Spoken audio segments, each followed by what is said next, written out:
The fact that we live at the bottom of a deep gravity well, on the surface of a gas-covered planet going round a nuclear fireball 90 million miles away, and think this to be normal is obviously some indication of how skewed our perspective tends to be. The Interplanetary Podcast.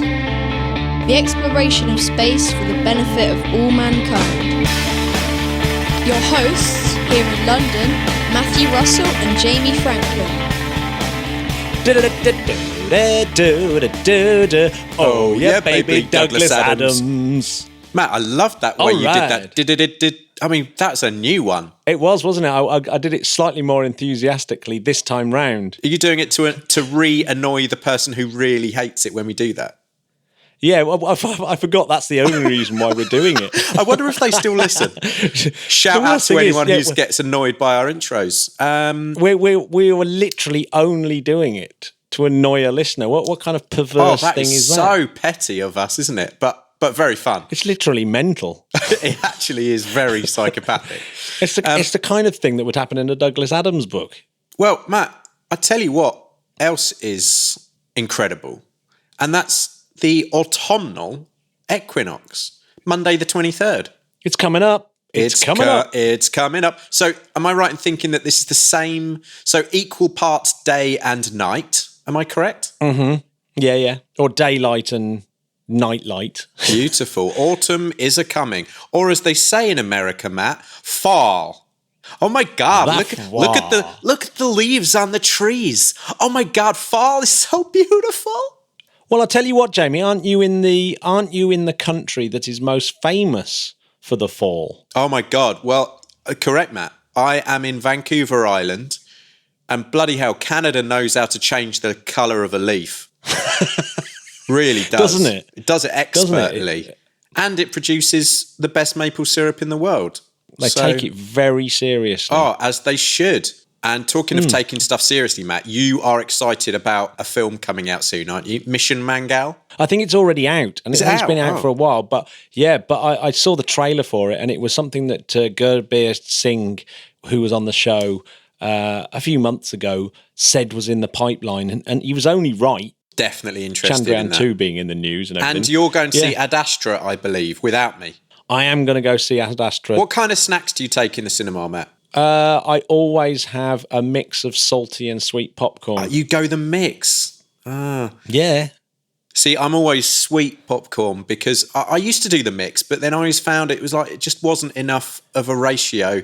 It was always more salty than sweet. Not into that. I can't think that it's particularly healthy to eat like a massive bucket. Definitely not. But hey, we're young fit men, aren't we? So, Exactly. You with your karate tournaments and me with my marathons. Yeah. I mean, it's fine. Doesn't bother us. Well, I'm either doing karate or parkour. It's one or the other. Yeah, definitely. So Ad Astra, it's gone down very well in the Discord. It's gone down very well. So I'm looking forward to it. It's apparently a bit of a slow-moving film, and we're not to take the space science too literally. But no. When can you? When can you, Jamie? When God. can you? I mean, chill out, everyone. So, Matt, 21st of September, 2003, What are you saying? I'm saying that's when we had one of those famous space probes plunged into the atmosphere of a planet. And this time, wasn't Cassini, it was Galileo. Galileo spacecraft terminated. And if you want to hear more about Galileo, we did a podcast called Galileo about Galileo, extremely clever and title Galileo.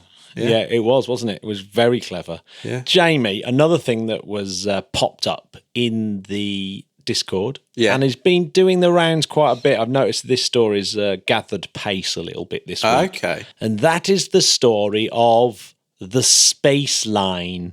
Space Line, huh? A Space Line, yeah. What's it all about? Well, you know how we've always worried about how on earth we get round the rocket equation, the tyranny of the rocket equation. That old chestnut, yeah.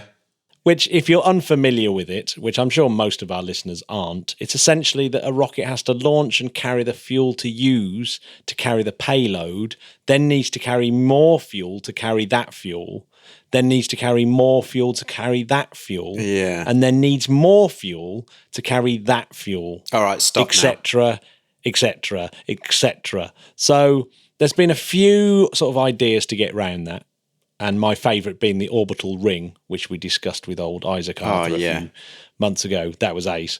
But this one is based on the space elevator.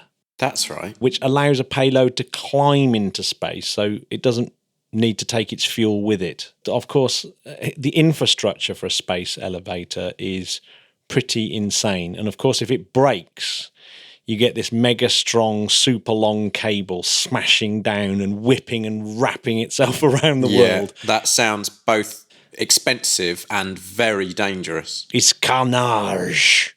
Oof.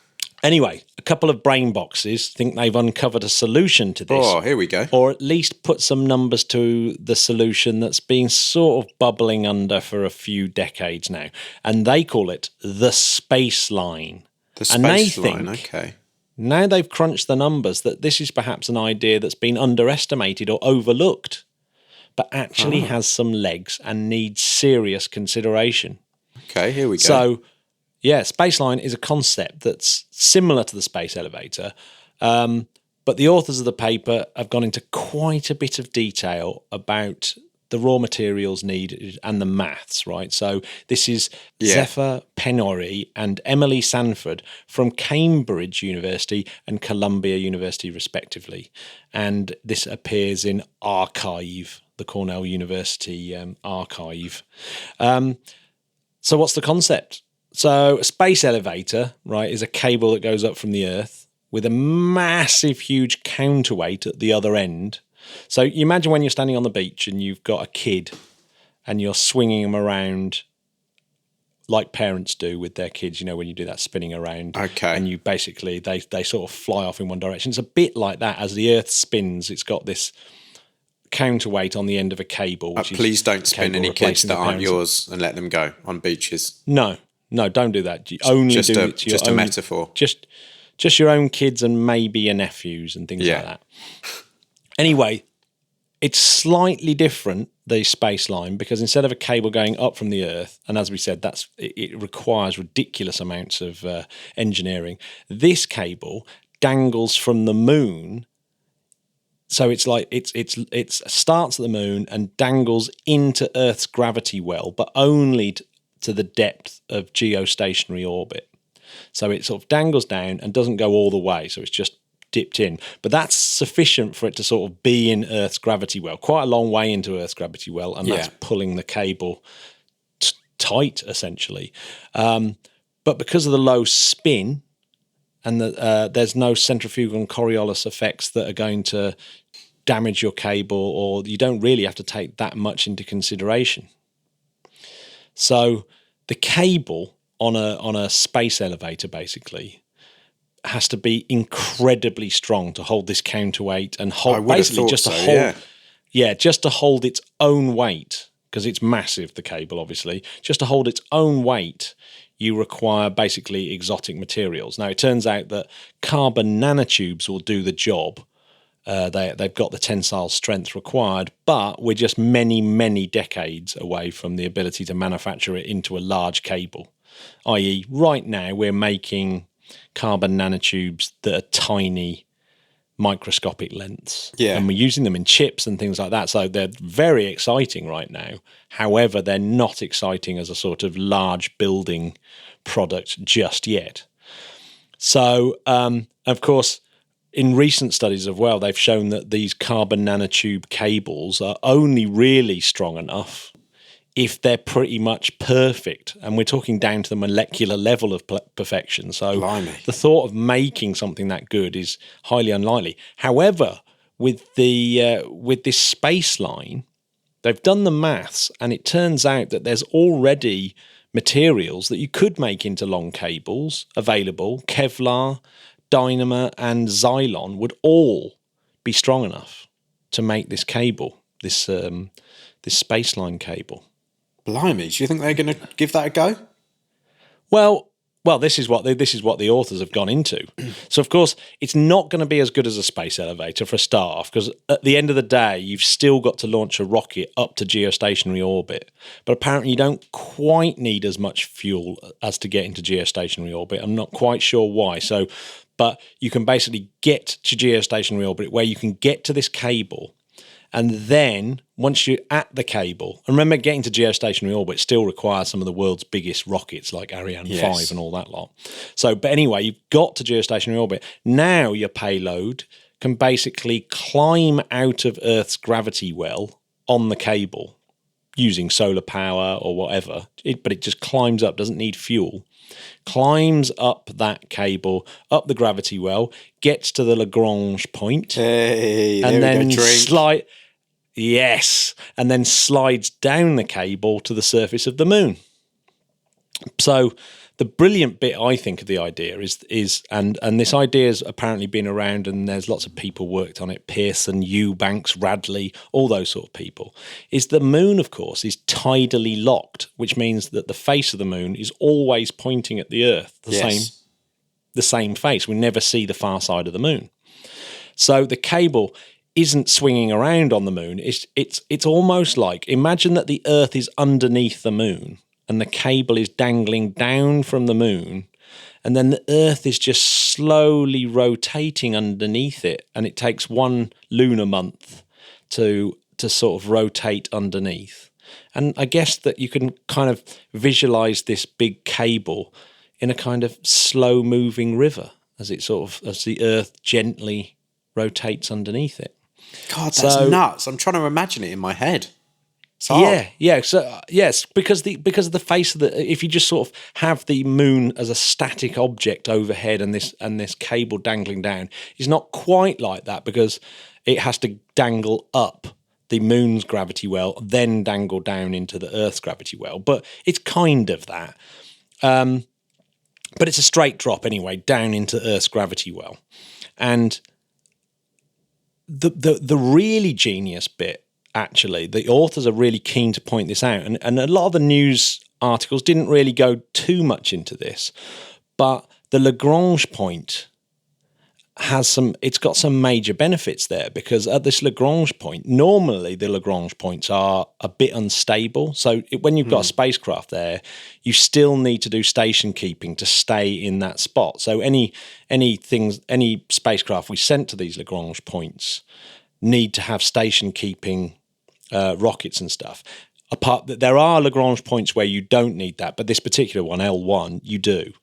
And so the presence of the cable itself would mean actually you've suddenly made this L1 Lagrange point stable, that you've actually got this place where now you can build a whole bunch of infrastructure around it and actually have a massive base, a manufacturing base and an experimental base at this L1 Lagrange point where the cable goes through.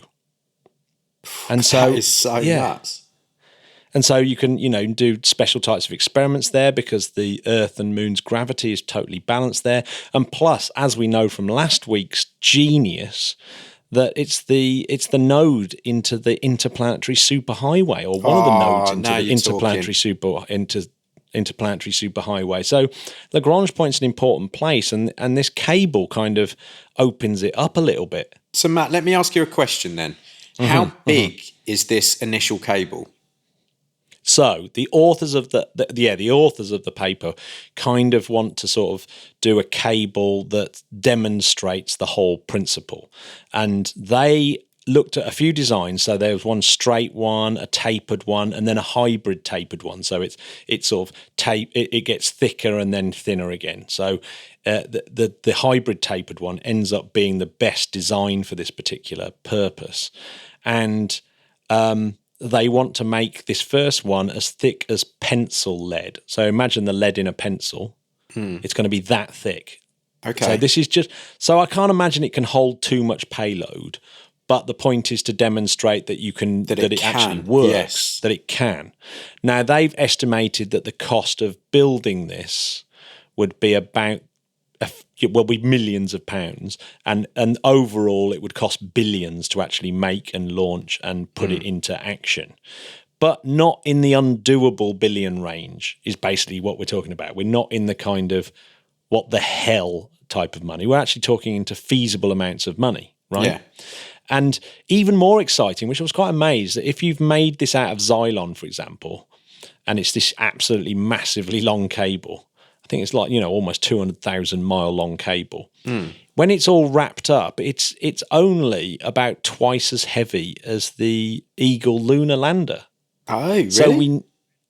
So we know that we've got the technology to actually get that thing up into space. So definitely, we've actually got the technology to do this. It's whether we've got the kind of wherewithal to do it, inclination to do it. Would people be upset, Matt? Just playing devil's advocate, would anyone be upset about a big cable dangling down constantly there? You wouldn't be able to see it. You wouldn't be able to see it because you wouldn't be able to see it. No way, because it's only a pencil lead thick. I mean, maybe no. I mean, even then, you wouldn't be able to see it even silhouetted against the moon or anything, would you? It'd be totally invisible, almost like the geostationary satellites are invisible anyway, and they're much bigger. Would it? Another devil's advocate question: would it get broken, or would anything get tangled in it? Well, yeah, I think we'd have to look at like the safety issues of it. So, yeah. I mean, that's the big one with the space elevator, because if that thing goes, then you are talking serious damage absolutely everywhere. But it'd be interesting to see what the serious damage of this one would be if the cable snapped. I mean, I'm assuming the cable could fall down to Earth, but if it's only the weight of if it's only twice as heavy as the Eagle lunar lander, that particular cable, then it would probably just burn up in the atmosphere, wouldn't it? It wouldn't be that big a deal. So. Yeah. It's a good point though. So the people in the article, these were their kind of points, that it brings down the cost of transport from geostationary orbit to the moon, which is a good thing. That's a bonus.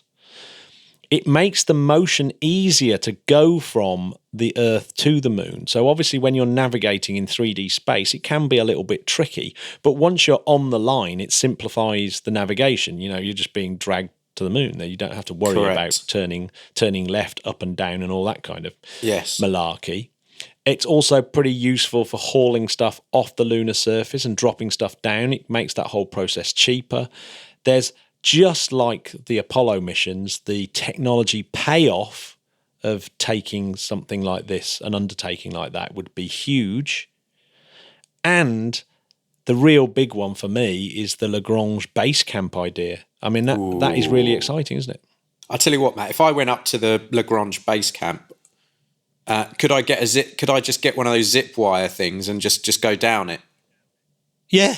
You actually could. Just jump on Just jump on the cable. See you back at Earth, boys. You'd go really slowly at first, and then you'd start to sort of build up a bit of speed. You'd probably have to push off, actually. Yeah. And then you'd slowly You could push me off.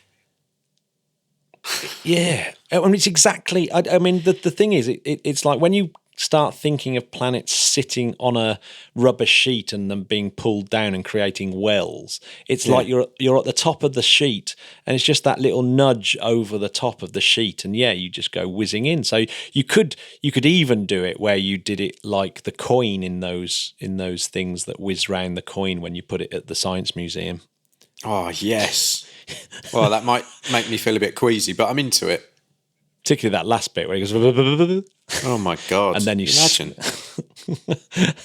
So I really like the idea, and I like the fact that there's people out there still doing this kind of research. I mean, imagine if they suddenly did the maths and it wasn't that expensive, and then they went, well, let's forget about Artemis and let's do this. Yeah, exactly. It's not too late. No, it isn't too late. But if you can think of any... It's a good thing about science, isn't it, Matt? Yeah. Oh, it is the good thing about science. The good thing about science is you don't have to believe it. It's just always true. It's just always true. Yeah, exactly that. Or and tries to you can be true, keep changing your mind, which is great, isn't it? There's no there's no hard and fast rule of anything. It's like, oh, if this works better, well, we'll do that. Yeah. Scientific evolution. Talking of evolution, Matt. Yeah. I'm going to throw something out at you, and it's called the largest neutron star. Yeah, this has been a big story this week as well. What's the average neutron star? How big is that compared to our sun? That's a very good place to start. It's I think on average they're about 1.5 times the mass of the sun. Right. Maybe a little bit less. But this one is 2.17 times heavier. There's a little bit of an error with that, but they're fairly confident it's almost certainly over 2 times heavier than the sun. So this is very, very big, very, very big. We should definitely quickly go over what even neutron stars are. We should. When there's a star which is like 10 or 30 times bigger than our sun, for example, our sun won't ever go into a neutron star. It's just not big enough. No. As it collapses, you know when ice skaters do their spinning and then they bring their arms in and they go very, very fast. Imagine when a star collapses, obviously it's spinning because of this conservation of angular momentum, they call it. As it shrinks, it spins faster and faster and faster and faster and faster. Mm. And so they start spinning very, very fast. That's one thing that happens. And as they get crushed down, they create these massive magnetic fields, and then these go as it's spinning on its axis. You might be in one of the beams of light that's coming out of radiation. Oh yeah, and that radiation was first discovered by Jocelyn Bell. So she was the first person that saw one of these things. Up until then, they'd been completely theoretical, and it was like suddenly it's like, ooh, no, maybe these things aren't theoretical. I mean, they're extraordinary objects, man. They are just totally bonkers because by the time they're spun up, these things are spinning like massive. Imagine something that used to be 10 to 30 times bigger than the sun, spinning around. So it's spinning around thousands of times a second. The surface of it by this point is going almost a quarter of light speed. It's just ridiculous. That's how fast it's spinning. And the gravity at that point will be about 10 to the 11 times Earth gravity. So it's absolutely crushing down. But as it's crushing down, the reason why it's getting so dense, so we're all familiar, right, with atoms and normal matter. So matter, you've got a nucleus and you've got this swarm of electrons whizzing round. And I think one of my favourite facts is the fact that the nucleus is like a football in the middle of a stadium, and the electrons are all whizzing way outside the stadium. So pretty much matter itself is virtually not there. You know, when you touch the table, it's virtually nothing apart from. Let's not go down this route again. I know, it's so weird. So it's just matter is barely even there, with the exception of neutron stars, which are really there. I mean, this is matter that's just full on matter. So most of the kind of electrons and all the sort of charged parts of the atom have gone. The protons and the electrons have kind of been forced out. And the neutrons, which don't have a charge, are all getting crushed together. And they literally almost as if the star itself is becoming the nucleus of an atom. So it's becoming just this most ridiculously dense object. Now, it would collapse even further if it wasn't for this thing called degenerate pressure, or neutron degenerate pressure, that was predicted by Pauli exclusion principle, which we talked about when we were discussing the stars. I think we did a special episode on the sun, and I'm sure we cover this about how they end their life. And of course, if that mass gets too big, if it's big enough, it will collapse into a black hole, because the fabric of space-time just gets so distorted. Anything going in can't get out, and that at that point it has become a black hole, and no one really understands what the hell's going on, because you get these infinities in the equation, the singularities. I love talking about the black holes. But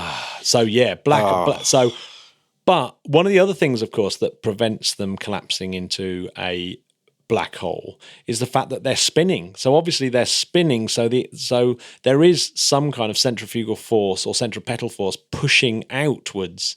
If they spin too much, they can all fall apart. But the gravity is so massive, they're not, even though these things are spinning just insanely fast. So that's another thing that stops them from collapsing into a black hole. So when they are spinning, obviously sometimes they start to lose energy through gravitational waves and things like that. And eventually they might actually collapse into a black hole. And I'd imagine that that's what will happen to this one because it's just so big. Oh, I'd love to see something in graphics. It's hard to get your head around otherwise, isn't it? Yeah. Well, imagine this. It's something that weighs, over twice the mass of the sun, right? And it's been squeezed down to the size of Guildford, like 19 miles across. It's been squeezed down to the size of Brighton. It started off as the size of the sun, and now it's just a city. And it's spinning at 2.89 milliseconds. It's like and so it's just frightening, and it's just about hanging on to being an object in space. So that kid that you're spinning around at the beach is now, now it's really fast. So don't let go. I reckon it. Yeah, if you did let go at those kind of speeds, I think they'd be flying off into space. They'd be good night, Vienna, achieving. Isn't it? Yeah. They'd be achieving escape velocities. Yeah. But this particular one is called, you'll like this, Jamie, it's called J0740 plus 6620. Oh my God. It was discovered. Beautiful. Yeah. It was discovered in 2012. You would have thought they would have come up with a better name, wouldn't you? I know. Just give it a name. What's wrong with these people? Give it a name. Give it a name like Behemoth. Exactly. Or Gargantuan. Or Behemongargantuan. That's the one. Something like there that. Something like that. Do it, yeah. Or Neutron face or something. Yeah, perfect. See, there you go. Yeah. So, discovered 2012, and it's been described by the astronomers at the Green Bank Telescope. And get this, for an ace name. The name is Thankful Chromati. Right. Yeah, you heard me. Thankful Chromati is the name of the lead author on this particular paper. And they've done years of research, years of crunching down numbers to try and get this mass. Yes. Their first name is Thankful. Yeah. That's so good, isn't it? Wow. I couldn't work out what was going on when I was reading the paper at one point. Hi, I'm thankful. Wow, that is some hippie parents. Genuinely thought it's because they thought they were lucky. It was like a thankful Chromati said. It's like, no, thankful Chromati. No, thankful's the name. Well, blimey. And Scott Ransom is another one from the list. Scott Ransom, which is a pretty cool name as well. Like a pair of cops, aren't they? Good cop, bad cop. Thankful Chromati and Scott Ransom on the case. Now, in its payback. There are so many researchers on this paper. This clearly took a lot of number crunching and skill. But they interestingly used this thing called Shapiro time delay, because the science of time delay doesn't care about your feelings. What's incredible about this particular pulsar, or neutron star, is that it's a binary with a white dwarf star. So it's actually a little binary system. So there's these two beautiful objects in space, one crazy bizarre and one beautiful little white dwarf, all spinning around. It's a bit like you and me, isn't it? I'm a neutron star and you're a white dwarf. Oh, God. What's wrong with you, man? You're the white dwarf, if anything. Oh, okay. I did say, it was beautiful, Jamie. Oh, well, that's okay. I forgive you. I wonder if there's any stars with 7 white dwarfs around it. It's a binary system. And the really cool thing about this is using this Shapiro time delay. What happens is, and it's really lucky as well, that the white dwarf happens to transit in front of this neutron star in our field of view. So that's pretty lucky as well. So as it comes in front, it actually interferes with the light coming off the pulsar. So this pulsar is like whizzing around and sending beams of light at us that we're measuring. But this white dwarf, as it goes in front, will actually deflect it slightly using its own gravity. And from that, using like 5 years of data, you can crunch the numbers and work out how much that white dwarf weighs, what mass that white dwarf has, and how much it's bending the light by, and why it's interfering with that light. And then at that point, because you know the mass of the white dwarf, because it's a binary system, you can now quite easily work out the mass of the pulsar itself, because you know all these other orbital mechanics. Yeah. So they were able to work out, thankfully, they have this white dwarf to sort of give them the measurement of how heavy this pulsar is, how massive this pulsar is. I keep saying heavy, but we shouldn't use those terms. No. There's quite a lot of error in this measurement, but they do know that this thing is absolutely massive. But the authors point out that they can get that accuracy much greater if they use CHIME, which is another telescope. Ah, yes. And if they do daily measurements for a year, they should be able to get it really, really quite accurate. So that's pretty cool, isn't it? I'll tell you what else is cool. Would you like a stat? Go on, give me a stat. There are probably about 100 million of these things just in the Milky Way alone. What do you think about that?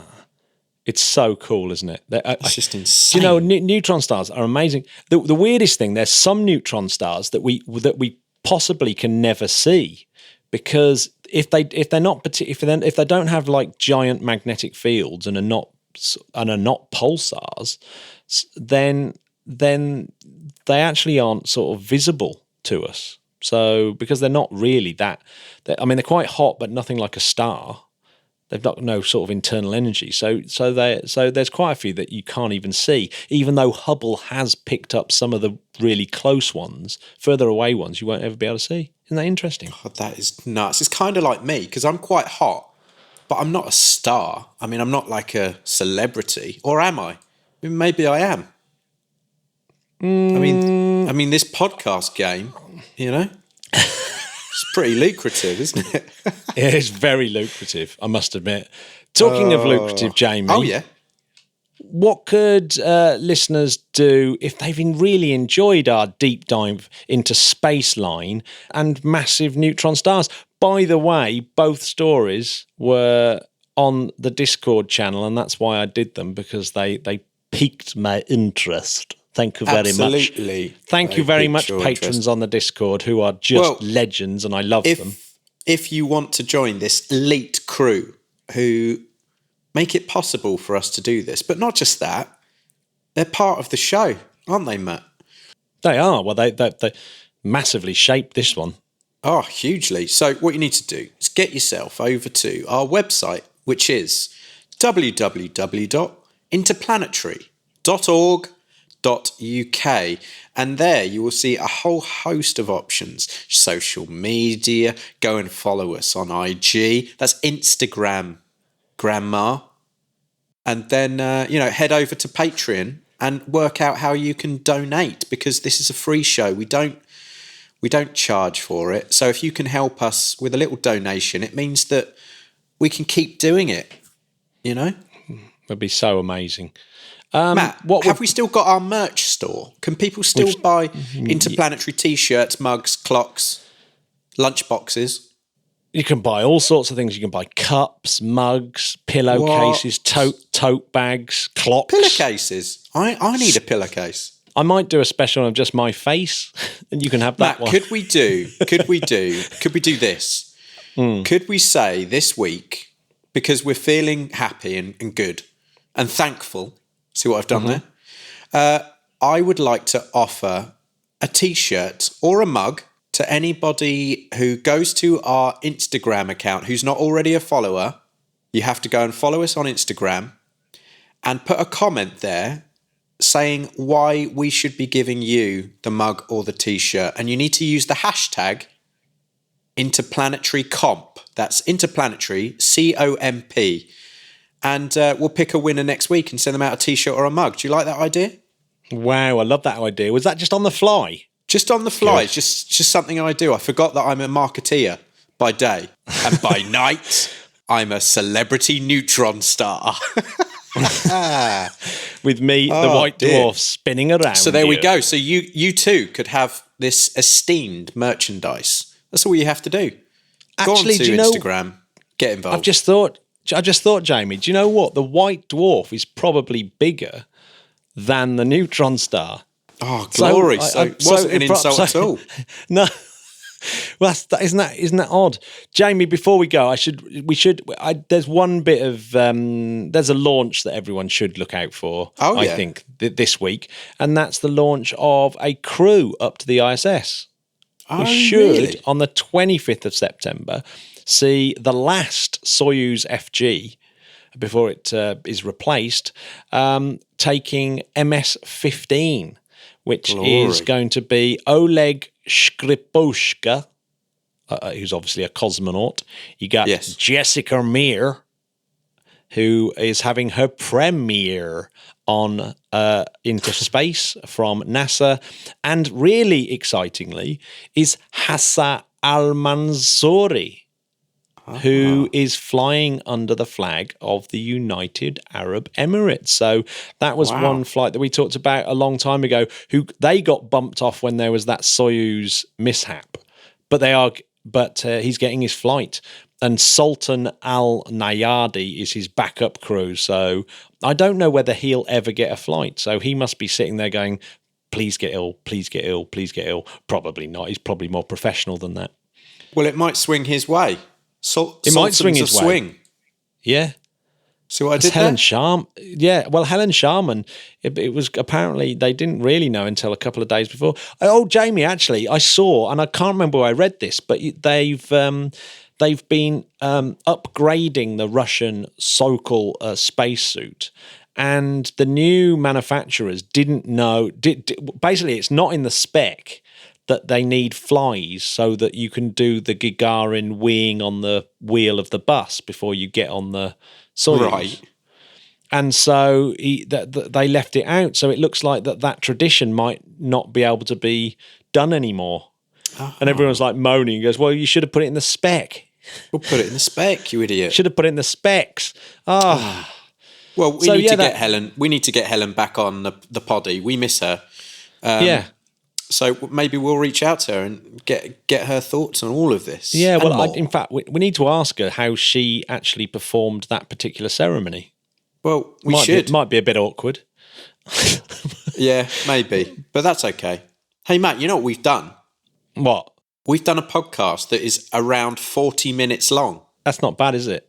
That's not bad for us, actually, is it? Last week's podcast was the hardest podcast ever. You sounded I've never heard you sound more tired. I was really tired. I could barely And I've heard speak. you tired before. Yeah, you could. You were just like a shell of a man. It's true. This is true. Right, Matt, I'm off to start a band called Thankful. What are you up to? I'm just about to be reunited with my family. But the podcast comes first. There we go. Perfect. Right, okay. Bye-bye, Spodcat. Goodbye, everyone. Ta-ta. Ta-ta, bye-bye.